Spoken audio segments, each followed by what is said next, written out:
Every day aboard the Whatcom Chief begins the same way. Down below deck, summer or winter, the engine room is still warm from the previous night. That's due to the heat generated by 3 constantly running diesel engines, which only get about 5 hours of daily rest. Saltwater life isn't typically very friendly to steel and electronics, which is pretty much the entire material composition of the Whatcom Chief. There have been some retrofits and modifications over the years, mostly new technologies, but the skin and bones above and below the waterline haven't changed much. It's almost all the same steel that was cut out, stamped, and welded together in Bellingham Bay in 1962. Not all boats this age are equal. The past 60 years of consistent workhorse service, without having a backup vessel on retainer, is absolutely due to routine inspection, maintenance, and care. Back up on deck, the 4 mooring lines are untied, in the same order and in the same way. As the boat swings from one side of the dock to the other, the lines are hung up. The first 3 sunrise crossings are always the same as well. Veteran commuters with coffee cups that don't fit car cup holders, applying makeup in car mirrors. The day's conversational themes are established, but must always include meteorology. Newspapers are gathered, and the docks are given a quick once-over. All around, the birds wake up, and suddenly the first 3 runs are in the book. The day is about to begin in earnest.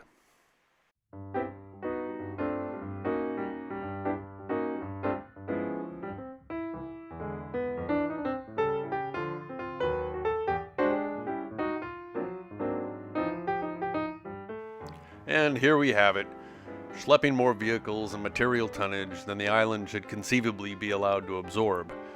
We know not where it all goes. The morning's meditation long over. At this point, the focus turns to incessant watch checking and hopefully a couple minutes for coffee and a cigarette.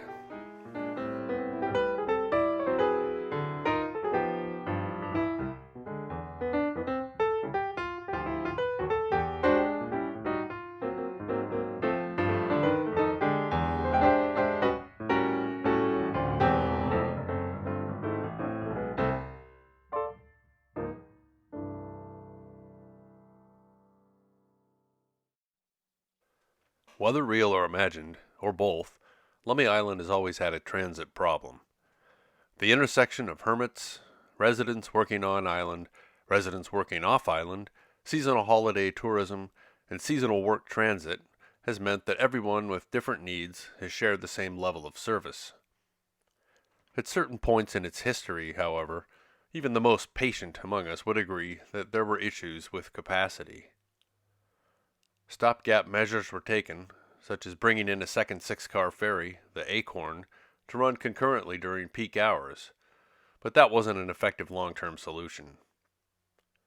Much like the local environment, the problem has been an evergreen experience.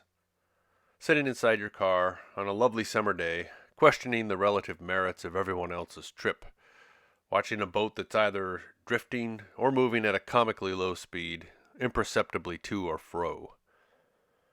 In 1953, ridership was counted at 55,000 vehicles, an astonishing average of 150 per day. It was in the 50s that the push for a new ferry had begun. In 1962, the new ferry would come into service. It was built locally in Bellingham and conceived in-house by Senior Master Jerry McDonald. This new ferry, Whatcom Chief, would be forged and imbued with an strange cultural cauldron of a local World's Fair, the death of the country's most iconic movie starlet, and the near-nuclear annihilation of the entire planet. MV Whatcom Chief would then report for duty in time to be baptized by the worst ever recorded storm in local history, a hurricane called the Columbus Day Storm of 1962.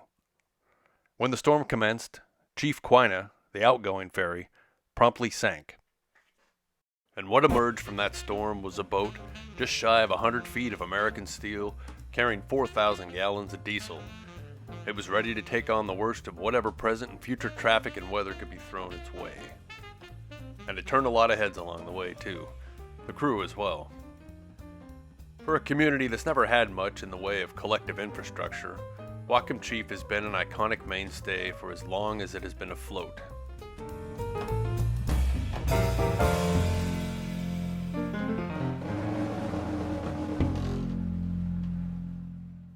Half of the people in this ad turned up from the local community and had a direct connection to the ferry itself. Whether through the island's Chamber of Commerce, as the mother or wife of a crewman, or as a daughter, or eventually becoming crew yourself.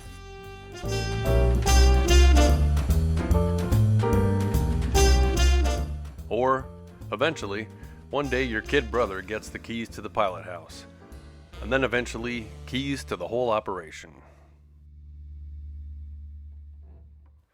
Some things haven't changed over the years, such as where to put all the big vehicles, or being ready to leave when the ferry lands, or the occasional sideways landing. Okay, well, the rates may have changed just a little bit. The cost of this seasonal pass price from 1968 won't even get you across once nowadays. And the school bus hasn't tried jumping the chains and going into the water again. And they did eventually start hiring women, the first of which being Buffy Lapoff. The crew has historically worn more than one hat within the community. Les was the reserve sheriff, whereas Mike was simply the law, if that makes sense. And Jack, seen here at his retirement, ran the island's very own airfield. This is back when you had to go up in the air with your drone. There are many different departments at the county, state, and federal level who play a role in the ferry's operation. The Coast Guard, EPA, and state auditors for starters. There are also many different players in the county who have a hand in keeping the operation going. Anyone who has ever called the county regarding the ferry has likely spoken with Chantel. It takes upwards of an annual 50,000 gallons of fuel and 400 gallons of motor oil to keep the chief running, and a minimum of 60 gallons of topside paint, just to keep the rust at bay.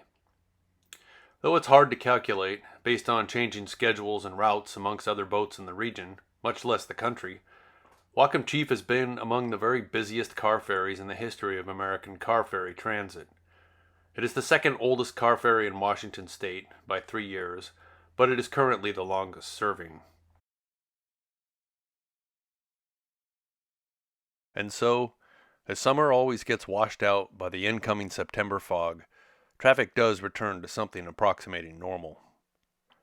Rains of October wash away all the color, and come November, the dreary other season has set in. Soon enough, the dreadful weather follows. Daily reflections turn to life jackets, St. Christopher medals, and which seats on the figurative airplane offer the greatest chance of survival. In the end, however, the boat always finds its way back. Winter can't last forever.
Crawling around on your hands and knees is a good way to know the condition of your boat. The older way of doing things can help force observations that might otherwise go unnoticed. However, vapor filtering respirators were a pretty good invention. One of the drawbacks of being such an old vessel is adopting newer technologies and systems into a layout that wasn't originally designed to accommodate them. Case in point, computers. The fore and aft steering compartments were designed for fully mechanical, chain-driven rudders. Modern technology has given us powerful, joystick-driven hydraulics, but this means retrofitting a small computer box into a small space at the front of the ship that contains a small amount of sloshing seawater in the stormy months. This seawater poses no threat to the ferry itself, but it doesn't exactly agree with computer electronics either. And who needs steering anyhow? There's never been a shortage of locals willing to help steer the ferry. We've really only been on the beach that one time, unless I suppose you count the strike of '76. We've occasionally had to use another dock due to flooding, or resume using the old dock when the new one up and sank. Whatcom Chief may be owned by Whatcom County, but it's always belonged to the island. It's been the muse, the backdrop, and the canvas for all manner of serenades and midnight theatrics. It's always been on the lookout for someone or something, usually to pass along news or a punch card. Sure, the boat might not always be on time, but it's always made time for the local kids or attending the odd funeral. It's always made room for an ambulance, always welcomed a new baby or a new car or appliance. Once upon a time it even handled the old cars and appliances.